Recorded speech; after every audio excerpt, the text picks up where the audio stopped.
स्वागत है दोस्तों एक बार पुनः आपके अपने YouTube चैनल पीके कंप्यूटर में। जैसा दोस्तों आपको पता है कि हम जब भी आते हैं एक नई जानकारी एक नई अपडेट लेकर आते हैं। तो दोस्तों आज एक फिर नई जानकारी एक नई अपडेट के साथ आए हैं। तो दोस्तों आज इस वीडियो में हम बात करने वाले हैं केंद्रीय विद्यालय एडमिशन प्रोसेस के बारे में। दोस्तों अगर आप अपने बच्चे को केंद्रीय विद्यालय में एडमिशन दिलवाना चाहते हैं तो आपको ये वीडियो बहुत काम आने वाली है। दोस्तों अगर आप इसमें ऑनलाइन फॉर्म भरना चाहते हैं केंद्रीय विद्यालय का तो आपको कहीं भी किसी भी साइबर कैफ़े पर जाने की ज़रूरत नहीं है। आप खुद बैठे घर से ही आप अपने मोबाइल कंप्यूटर या लैपटॉप से इसका ऑनलाइन फॉर्म फिल कर सकते हैं। तो इसी के संबंध में जानकारी आज इस वीडियो में हम आपको बताने वाले हैं कि इसका ऑनलाइन फॉर्म आपको कैसे भरना है, step by step full process समझाने वाले हैं। तो आप वीडियो में लास्ट तक बने रहिए और अगर आप हमारे चैनल पे नए हैं तो चैनल को जरूर सब्सक्राइब कर दें ताकि जो भी नई अपडेट हो, जो भी नई जानकारी हो वो आपको मिलती रहे। तो चलिए शुरू करते हैं। तो दोस्तों केंद्रीय विद्यालय का एडमिशन फॉर्म भरने के लिए आपको सबसे पहले इस पोर्टल पर आ जाना है। आप देखेंगे admission.kbs.gov.in की ऑफिशियल साइट को ओपन कर लेना है। इस साइट का लिंक हम वीडियो के डिस्क्रिप्शन में दे देंगे, वहां पर भी जाकर के आप डायरेक्ट इस साइट पर आ सकते हैं। जैसे ही आप इस साइट पर आएंगे तो आप देखेंगे ये केबीएस की एडमिशन साइट है, इसमें आपको आ जाना है। आप यहाँ पर देखेंगे आपको कई सारे ऑप्शन देखने को मिल जाएंगे। आप देख लेंगे शैक्षणिक सत्र 2026-27 के लिए बाल बालिका एवं कक्षा 1 में प्रवेश हेतु ऑनलाइन पंजीकरण 20 मार्च 2026 को प्रातः 10 बजे से प्रारंभ होकर 2 अप्रैल 2026 की रात्रि 11:59 बजे तक खुले रहेंगे। यानी जो इसकी ऑनलाइन प्रोसेस है आपके ये 20 मार्च से स्टार्ट हो गए हैं और जो इसकी लास्ट डेट रहने वाली है 20 अप्रैल 2026 से रहने वाली है। इसमें आप देखेंगे यह पोर्टल शैक्षणिक सत्र 2026-27 के लिए भारत के चयनित केंद्रीय विद्यालयों में बाल बालिका एवं कक्षा 1 में प्रवेश हेतु आवेदन के लिए ये पोर्टल बनाया गया है। ये सभी चीज़ें आपको यहाँ से चेक कर लेनी है। अगर आपको यहाँ से इसमें और कुछ जानकारी चेक करनी है तो आप यहाँ पर से आवेदन पत्र भरने का जो फॉर्म है इसको आप चेक कर सकते हैं। इसके बाद डाउनलोड प्रपत्र पर आप क्लिक करके यहाँ से अब जितने भी नोटिफिकेशन है, सेल्फ डिक्लेरेशन, सर्विस सर्टिफिकेट, ये सभी चीज़ें आपको यहाँ से चेक कर लेनी है। सब कुछ चेक करने के बाद आपको पुनः से उसी पोर्टल पर आ जाना है। अब आपको यहाँ से देख लेना है अब जैसे फॉर्म कैसे भरना है। यहाँ पर ये प्रपत्र दिया हुआ है, ये यहाँ पर चेक कर लेंगे क्या क्या चीज़ें आपको इसमें फॉर्म में लगने वाली हैं। ये सभी चीज़ें आपको यहाँ से इसको थोड़ा सा स्क्रॉल करके सभी चीज़ें आपको यहाँ से चेक कर लेनी है। पूरा नोटिफिकेशन आपको चेक कर लेना है। चेक करने के बाद ही आपको यहाँ पर आना है। रजिस्टर्ड का एक ऑप्शन दिख रहा है। सबसे पहले आपको इसमें रजिस्ट्रेशन करना है। रजिस्ट्रेशन करने के बाद इसमें लॉगिन करना है। तो रजिस्ट्रेशन करने के लिए सिंपल से आपको यहाँ पर एक रजिस्ट्रेशन का ऑप्शन दिख रहा है, आपको इस पर क्लिक कर देना है। अब जैसे क्लिक करेंगे तो यहाँ पर कुछ इंस्ट्रक्शन दिए गए हैं, तो आप इसको हिंदी या इंग्लिश दोनों भी तरीके से आप इसको सेलेक्ट करके, अगर आप हिंदी में देखना चाहते हैं तो आप हिंदी यहाँ सेलेक्ट करेंगे और इंग्लिश में देखना चाहते हैं तो आपको यहाँ से इंग्लिश सेलेक्ट करके ये जो लैंग्वेज में है इसको सब्जेक्ट में अपना चेंज करके जो भी आपका है जिस भी तरीके से आप इसको देखना चाहते हैं आप इसको पूरे इंस्ट्रक्शन को पढ़ लेंगे। ये सभी चीज़ें यहाँ पर दी हुई हैं, क्या क्या फ़ोटो अपलोड करना है, ये सभी चीज़ें यहाँ पर आपको चेक कर लेनी है। चेक करने के बाद यहाँ पर देखेंगे I have read the all instruction, आपको इस पर क्लिक कर देना है। इसके बाद आपको नीचे आ जाना है। अब आप नीचे आएंगे तो यहाँ पर सबसे पहले जो है वो आपको कक्षा सेलेक्ट करना है कि किस क्लास में आप अपने बच्चे को एडमिशन दिलाना चाहते हैं। बाल बालिका 1, बाल बालिका 2 और बाल बालिका 3 या क्लास 1, जिस भी क्लास के लिए आप सिलेक्शन करना चाहते हैं तो आप यहाँ से क्लास को सेलेक्ट करेंगे। इसके बाद बच्चे का पहला नाम आपको यहाँ पर इंटर कर देना है। बच्चे का जो मिडिल नेम है आप यहाँ पर इंटर करेंगे। बच्चे का जो लास्ट नेम है आपको यहाँ पर इंटर कर देना है। अगर बच्चा दिव्यांग है तो आपको यस पर क्लिक करना है, नहीं है तो आपको नो पर क्लिक कर देना है। इसके बाद जो भी बच्चे की जन्म तिथि है वो आपको यहाँ पर इंटर कर देनी है। आप देखेंगे जो आपका जन्म होना चाहिए, बच्चे के जो जन्म है 1/4/2018 से और 1/4/2020 के बीच होनी चाहिए। इसके बाद आप नीचे आएंगे तो यहाँ पर माता पिता की पात्रता आपको यहाँ से सेलेक्ट करनी है। क्या अभ्यर्थी केबीएस के कर्मचारी का पुत्र है कि पुत्री है। अगर इसके जिसका भी आप फॉर्म फिल कर रहे हैं उसके माता पिता अगर केवीएस के कर्मचारी हैं तो आपको यस पर क्लिक करना है, नहीं है तो आपको सिंपल से नो पर क्लिक कर देना है। इसके बाद आपको मेल आईडी आपको यहाँ पर एंटर कर देनी है, मोबाइल नंबर आप यहाँ पर एंटर करेंगे और जो भी कैप्चा आपको यहाँ पर ये कैप्चा शो हो रहा है आपको यहाँ पर एंटर करके आपको रजिस्टर्ड वाले ऑप्शन पर क्लिक कर देना है। अब जैसे ही आप रजिस्टर्ड वाले ऑप्शन पर क्लिक करते हैं तो अब आपका जो रजिस्टर्ड मोबाइल नंबर है उस पर एक ओटीपी सेंड किया गया है। जिस भी मोबाइल नंबर को आपने एंटर किया था आप देख लेंगे वेरीफाई ओटीपी, आपको यहाँ पर ओटीपी आपको यहाँ पर सत्यापित करने का ऑप्शन दिया गया है। अब आपको यहाँ पर जो भी आपके रजिस्टर्ड नंबर पर ओटीपी गया है उस ओटीपी को आपको यहाँ पर एंटर करना है और जो ये कैप्चा शो हो रहा है आपको यहाँ पर एंटर कर देना है। इस वाले कैप्चर को यहाँ पर एंटर करके आपको वेरीफाई वाले बटन पर क्लिक कर देना है। जैसे ही आप वेरीफाइड करते हैं तो आप देखेंगे जो भी आपका रजिस्ट्रेशन है सक्सेसफुली कंप्लीट हो गया है। अब आप यहाँ पर देख लेंगे जो आपका पंजीकरण संख्या, बच्चे का नाम, लॉगिन कोड, बच्चे की जन्म तिथि, पंजीकृत मोबाइल नंबर यहाँ पर आपको देखने को मिल जाएगा। आप इसको चाहे तो प्रिंट करके रख सकते हैं या फिर अब आपको यहाँ पर जो आपके रजिस्ट्रेशन है उसको आपको रजिस्ट्रेशन और पासवर्ड से आपको लॉगिन करना है। तो लॉगिन करने के लिए अब आपको यहाँ पर देखेंगे पोर्टल पर लॉगिन करने के लिए आपको यहाँ से पोर्टल पर क्लिक करना होगा। तो आपको क्लिक हियर टू का एक ऑप्शन है, आपको यहाँ पर क्लिक कर देना है। अब जैसे क्लिक करते हैं तो आप देखेंगे यहाँ पर अब आपको लॉगिन करने का ऑप्शन शो हो रहा है। तो अब आपको यहाँ पर जो लॉगिन कोड है आपको यहाँ पर इंटर करना है, बच्चे की जन्म तिथि आप यहाँ पर इंटर करेंगे, मोबाइल नंबर जो आपने दिया था आपको यहाँ पर इंटर करना है और जो कैप्चा आपको यहाँ पर शो हो रहा है आपको यहाँ पर इंटर करके लॉगिन वाले ऑप्शन पर क्लिक कर देना है। जैसे ही आप लॉगिन पर क्लिक करते हैं तो आप देखेंगे जो भी आपका फॉर्म है यहाँ पर ओपन हो गया है। अब आपको यहाँ पर देखेंगे कितने स्टेप में आपको ये फॉर्म कंप्लीट करना है। तो सबसे पहले आप देखेंगे child information, parent detail, child slimming और choice school, parent transfer detail, upload document, preview और डिक्लेरेशन सबमिट। ये इतने स्टेप हैं जिनको आप फॉलो करके इस फॉर्म को आप फिल करेंगे। तो सबसे पहले आप देखेंगे चाइल्ड इंफॉर्मेशन में, तो चाइल्ड इंफॉर्मेशन में आपको यहाँ पर बच्चे का नाम आपको यहाँ पर देखने को मिल जाएगा, जो कि आपके रजिस्ट्रेशन के समय ही जो आपने नाम दिया था वही आपका नाम यहाँ पर देखने को मिल जाएगा। जन्म तिथि यहाँ पर ऑटोफिल रहेगी। इसके बाद जन्म प्रमाण पत्र संख्या आपको यहाँ पर दे देना है। बच्चे का आधार कार्ड अगर आपके पास है तो आप बच्चे का आधार कार्ड नंबर आपको यहाँ पर एंटर कर देंगे। वैसे ये ऑप्शनल है, जरूरी नहीं है। इसके बाद अब बच्चे की जो माता है उनकी भाषा क्या है तो आप यहाँ से सेलेक्ट कर देंगे।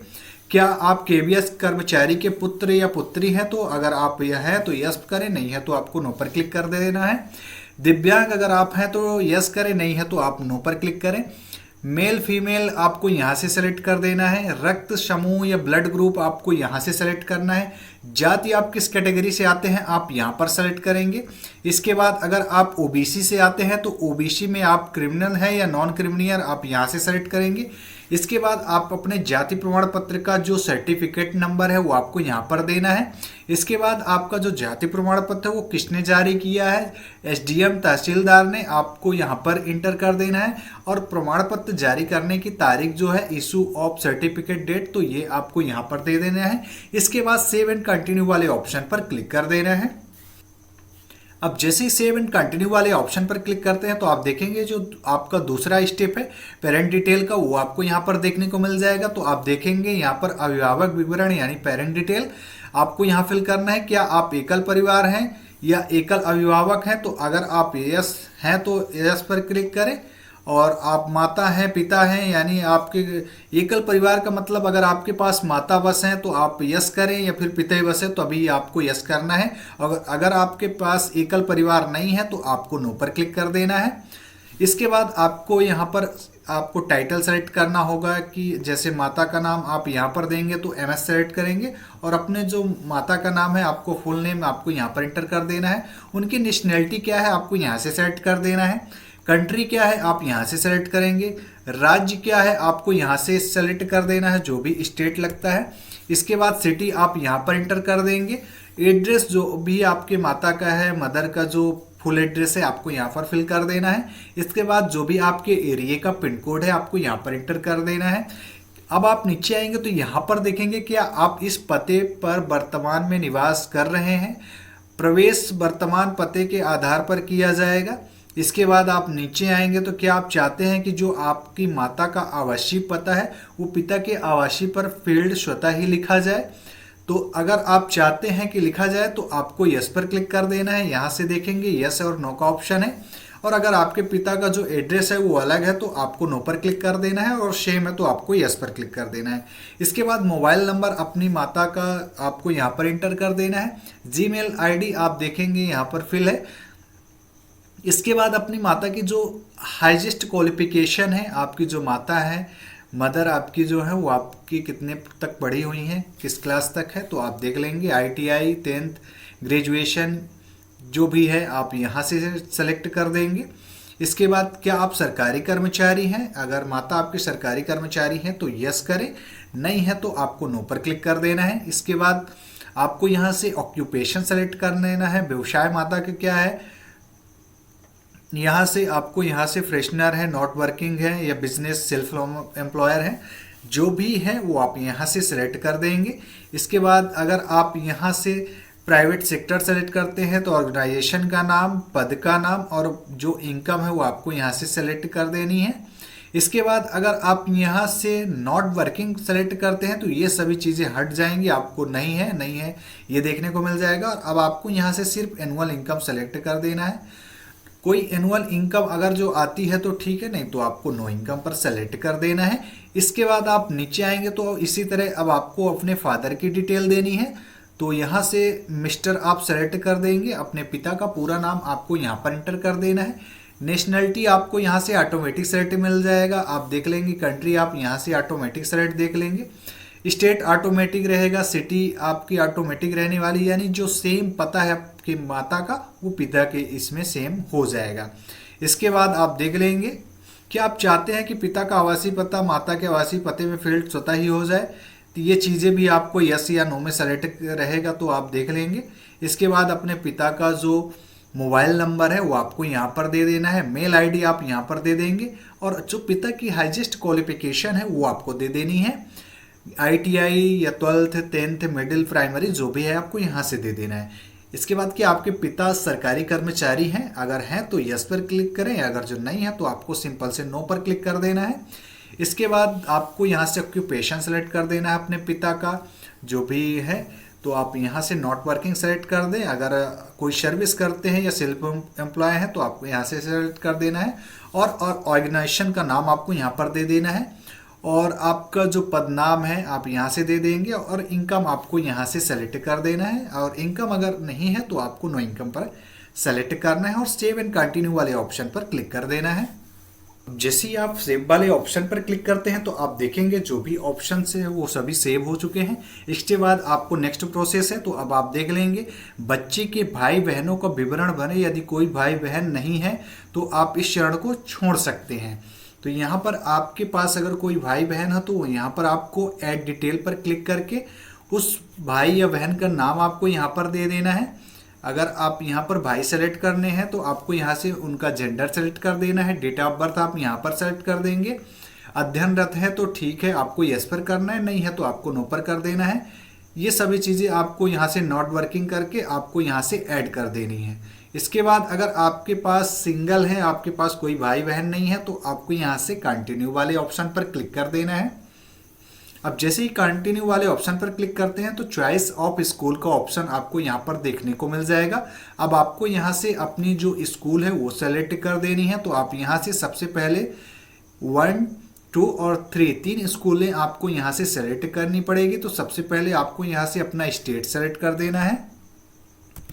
इसके बाद यहाँ से अब आपको उस विद्यालय को सेलेक्ट करना है जहाँ पर आप एडमिशन कराना चाहते हैं। तो आप यहाँ से देख लेंगे, यहाँ पर सभी जो विद्यालय हैं, केंद्रीय विद्यालय हैं, यहाँ पर लिस्ट आपको देखने को मिल जाएगा। अब आप यहाँ पर से जो भी जिस भी विद्यालय में आप एडमिशन दिलाना चाहते हैं तो आपको यहाँ से सेलेक्ट कर देना है। इसके बाद आप नीचे आएंगे तो निवास से विद्यालय की दूरी कितने किलोमीटर की है आप यहाँ से सेलेक्ट कर देंगे। 8 किलोमीटर कम या बराबर है या फिर 8 किलोमीटर से अधिक है तो आप यहाँ पर इसको सेलेक्ट कर देंगे। इसके बाद आप नीचे आएंगे तो अब आपको यहाँ से दूसरा चॉइस करना है। तो नेक्स्ट चॉइस का एक ऑप्शन दिख रहा है, आपको इस पर क्लिक कर देना है।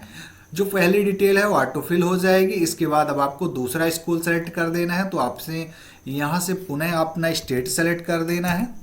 यहाँ से पुनः आप दूसरा विद्यालय सेलेक्ट करेंगे। इसके बाद आपको यहाँ से विद्यालय का जो डेस्टिनेशन है वो आपको यहाँ से सेलेक्ट कर देना है। इसके बाद आपको नेक्स्ट चॉइस वाले ऑप्शन पर पुनः से क्लिक कर देना है। अब जैसे क्लिक करेंगे तो जो आपका तीसरा विद्यालय का सिलेक्शन है वो फिर से ओपन हो गया। आपको पुनः वही प्रोसेस करना है। अब आपको यहाँ से अपना स्टेट सेलेक्ट कर देना है, विद्यालय आपको यहाँ से सेलेक्ट कर देना है। इसके बाद आपको विद्यालय की दूरी यहाँ से सेलेक्ट कर देनी है और इसके बाद आपको सेव एंड कंटिन्यू वाले ऑप्शन पर क्लिक कर देना है। अब जैसे ही आप सेव एंड कंटिन्यू वाले ऑप्शन पर क्लिक करते हैं तो आप देखेंगे जो भी आपका स्कूल चॉइस का ऑप्शन है सक्सेसफुली सबमिट हो गया है। अब आप यहाँ देखेंगे कि आप विगत 7 वर्षों के स्थानांतरण विवरण निम्नलिखित तालिका में भरें, जो कि 1/4/2019 से 31/3/2026 तक। अब आप यहाँ पर देख लेंगे कोई आपके पास ट्रांसफ़र सर्टिफिकेट वगैरह हो तो आपको यहाँ पर दे देना है, नहीं है तो आपको सेव एंड कंटिन्यू वाले ऑप्शन पर क्लिक कर देना है। इसके बाद अब आप देखेंगे यहाँ पर अब आपको अपलोड डॉक्यूमेंट का ऑप्शन दे रहा है, तो आप यहाँ से जो भी डॉक्यूमेंट है तो आपको यहाँ से अपलोड कर देनी है। सबसे पहले आपको यहाँ पर अपने बच्चे की जो फोटो है वो अपलोड करनी है, फिर बच्चे की जो जन्म तिथि या जन्म प्रमाण पत्र है वो आपको यहाँ पर 2 चीज़ें अपलोड करनी होगी। तो सबसे पहले यहाँ पर आपको चॉइस फाइल पर क्लिक करके आपको यहाँ से फोटो अपलोड करना है। इसी तरह डेट ऑफ बर्थ को भी आप चूज फाइल पर क्लिक करके यहाँ से अपलोड कर देंगे। इसके बाद आप नीचे आएंगे, यहाँ पर सेव एंड कंटिन्यू का ऑप्शन दिख रहा है, आपको यहाँ से इसको सेव एंड कंटिन्यू वाले ऑप्शन पर क्लिक कर देना है।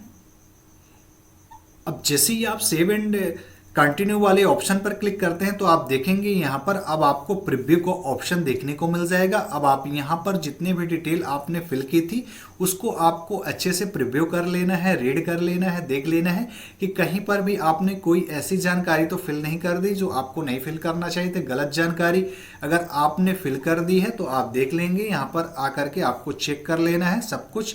और अगर आप सब कुछ सही है, आपकी डिटेल सब कुछ सही है, तो आपको यहाँ पर सेव एंड कंटिन्यू वाले ऑप्शन पर क्लिक कर देना है। और अगर जानकारी में कोई गलती पाई जाती है आपको पुनः से बैक करके सभी चीज़ों को अच्छे से सुधार करने के बाद आपको सेव एंड कंटिन्यू वाले ऑप्शन पर क्लिक कर देना है। अब जैसे ये सेव एंड कंटिन्यू वाले ऑप्शन पर क्लिक करते हैं तो डिक्लेरेशन सबमिशन का ऑप्शन आ गया है। अब आपको यहाँ से डिक्लेरेशन को टर्म एंड कंडीशन को एक्सेप्ट करना है, प्रोसेस टू वेरिफिकेशन वाले ऑप्शन पर क्लिक कर देना है। अब जैसे ही आप प्रोसेस टू वेरिफिकेशन वाले ऑप्शन पर क्लिक करते हैं तो यहाँ देखेंगे अब आपके रजिस्टर्ड मोबाइल नंबर पर एक OTP सेंड किया गया है। उस OTP को आपको यहाँ पर एंटर कर देना है और जो भी कैप्चा शो हो रहा है आपको यहाँ पर एंटर करके वेरीफाई एंड सबमिट एप्लीकेशन वाले ऑप्शन पर क्लिक कर देना है। जैसे ही आप सबमिट एप्लीकेशन वाले ऑप्शन पर क्लिक करते हैं तो जो आपका फॉर्म है वो सक्सेसफुली सबमिट हो जाएगा और जो भी आपकी रिसिप्ट है वो डाउनलोड हो करके आपके सामने आ जाएगी। उसको आप प्रिंट करके सुरक्षित आपको रख लेना है। तो कैसी लगी जानकारी दोस्तों? अगर अच्छी लगी हो तो वीडियो को लाइक करें, चैनल को सब्सक्राइब करें और दोस्तों के साथ शेयर करें। तो मिलते हैं अगले वीडियो में।